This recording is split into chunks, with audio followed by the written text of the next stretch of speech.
Hi, my name is Ashley Pierce, and I'm going to go ahead and do my oral presentation in this beautiful scenery.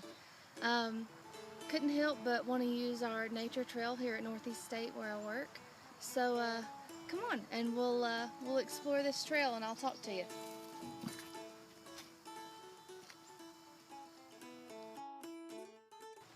So I'm on this beautiful nature trail here at Northeast State Community College where I said I also work, and I've got a lot to talk about, so I want to go ahead and get started and kind of talk to you about the movies that I watched this week. And it's a beautiful day, so just kind of, enjoy the weather here behind me as I talk, and we'll get going here.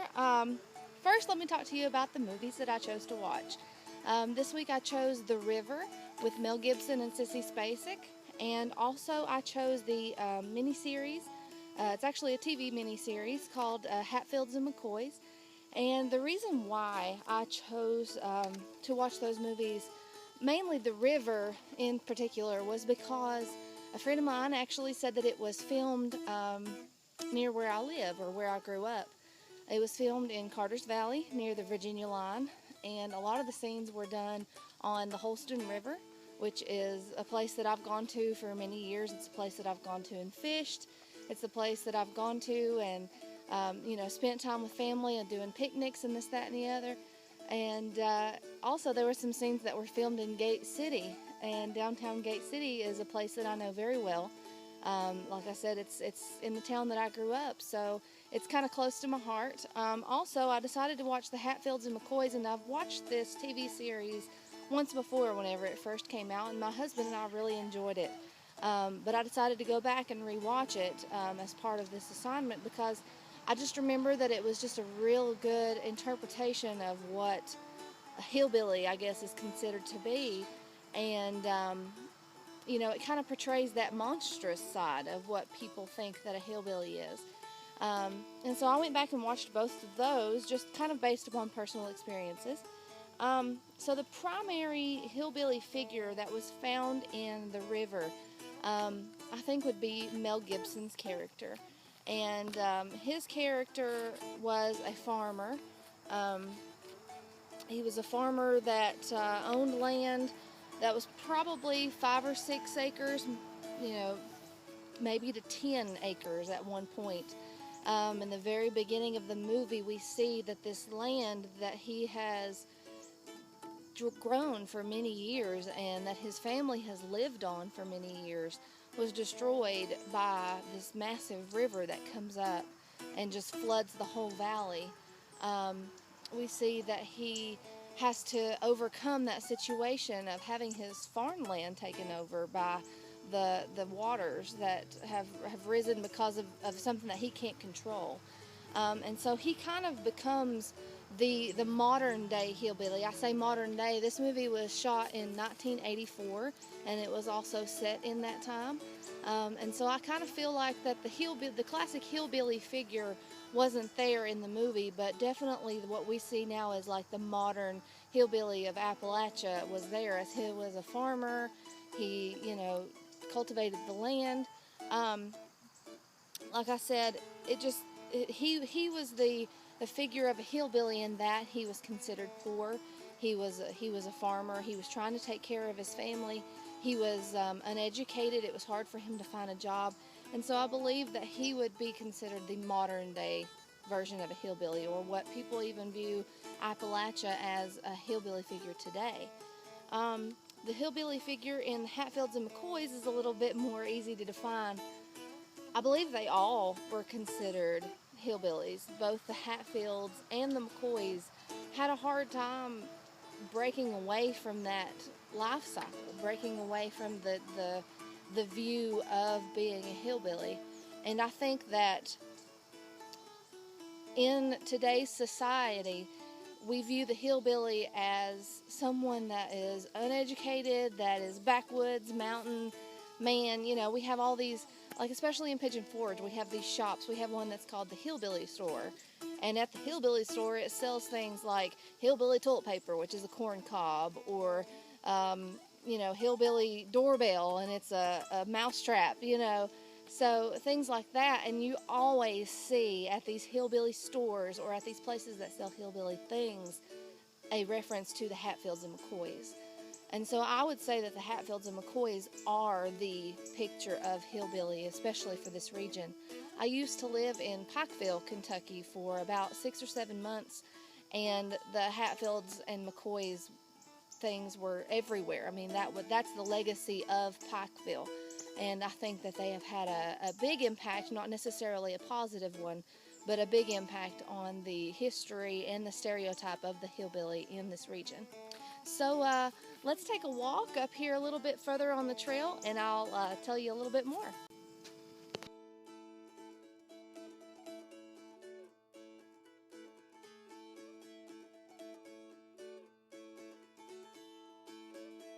This week I also watched an Appalshop video, and the Appalshop video that I chose was called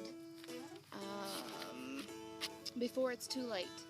And it was about the water quality in Kentucky, actually Letcher County, if I'm saying that right, Letcher County, Kentucky. There wasn't necessarily a hillbilly figure in that movie. I think that it showed Appalachia and the mountains as a treacherous area, in that it showed the poison that can come from a natural substance that is sustainable as water.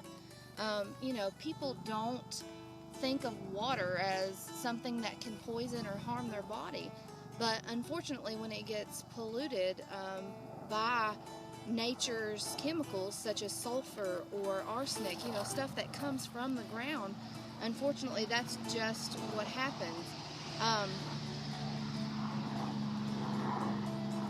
Oh, the joys of being next to the airport.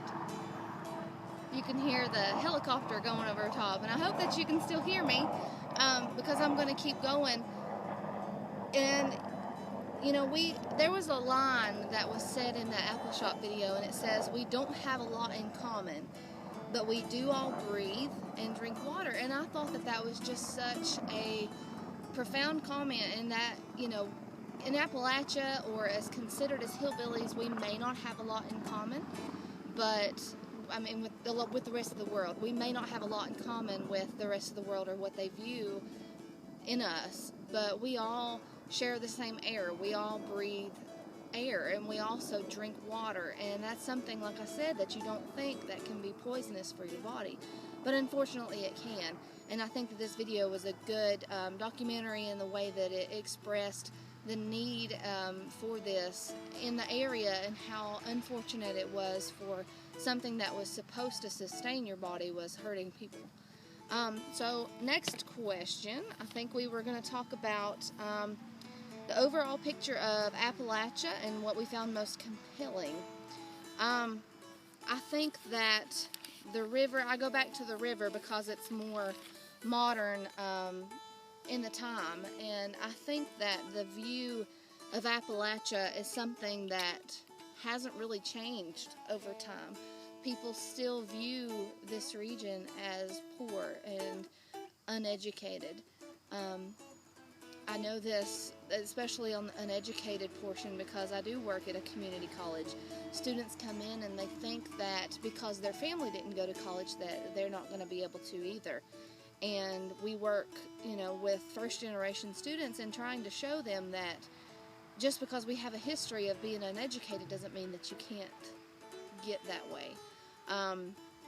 So I think that, especially in the river, that it showed the modern view of Appalachia, which was still that we are the poor region, the ones who live off of the land, the ones who you know, make their living by growing crops and by selling them. And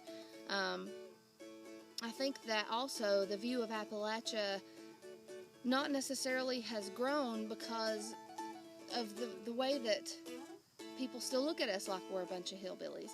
I'm going to work on that more in my large project, and so I want to kind of keep that under wraps. But my large project is more about breaking those stereotypes that are viewed upon in this region still to this day.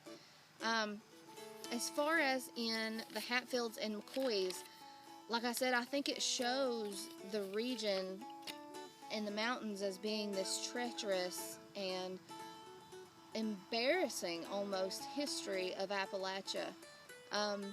When we think of the Hatfields and McCoys feud, we think of how they killed one another over, silly little things. And although some of the TV series was fictional, there was actually a lot that was historical. And, our history can be viewed as embarrassing. And I think that to break away from that, we need to show the positive image of the hillbilly. And I think that there is one. It's that the comedic figure, yes, but it's also one that is taught to live off of the land, is taught to love their family and to make family an important factor. And I think that I pulled a quote from the Hatfields and McCoys show that Kevin Costner played Ann's Hatfield, or his nickname was Devil. And that's something, that I've always heard, that Hatfield was the devil. But there's a scene where he's talking to his son, his youngest son, Cap, and he's talking about taking on revenge for the rest of the family. But Ann's has had enough. I mean, he's pretty much just had enough of this never-ending feud. He says, somebody's got to bend to stop it.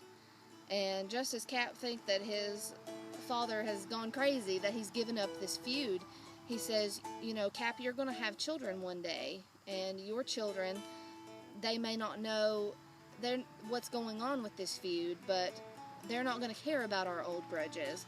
He says, and their children won't even know that there was one to begin with. As his son watches him and he kind of looks at him, thinking that he's crazy, he says, it's time for us to move on. This is something that has gone on for years and years and years, but it's something for us to move on from. And I think that the region can take something from that, and that it's time to move on from this hillbilly figure. It's time to move on from being viewed as poor and uneducated. And I think that we've made big strides toward that. Which movie is quite simply the best, and why? I would definitely say The River, and I can't go on and on enough about it because I absolutely loved that movie. Not only because it was filmed in an area that I know so well, but because it was so close to what I've seen over and over from neighbors and family members having to struggle because of being, of not having the farmland anymore, or not being able to sell their crops anymore, or in my case, the butcher shop being slow for a season because not as many people are bringing in deer to cut. So I just absolutely loved The River, and I definitely recommend that everybody go watch it. It says, critique at least 2 aspects of your other movie, the one you didn't choose as your favorite. I would say that Hatfields and McCoys was a lot of fiction, because it was made for TV. And I think that although I thought the filming was it was very good for a low-budget film or a low-budget TV series, I thought that they could have done so much more to show the region. I think they showed a lot of the woods. They had a lot of very close-up shots. I don't know if it was set on a stage or how much they actually shot out on the land. But as we watched the Last of the Mohicans a couple weeks ago, we saw these wide, picturesque shots of the mountains. And I believe that if we had those wide shots of the mountains with that TV series, that we would have saw Appalachia in a different light. Also, let's see. I guess I've already talked about The River and how much I like it, so I'm just going to show you a little bit more of this trail, and we'll go ahead and finish up today. I appreciate you all stopping to watch my oral presentation, and I hope that everyone has a good rest of your week, and as we get into Cold Mountain next week, I am super excited about that movie. And can't wait to kind of discuss the book with you all as well, because I haven't read the book before. So let's take a little bit more walk on this trail, and I'll see you all on the internet.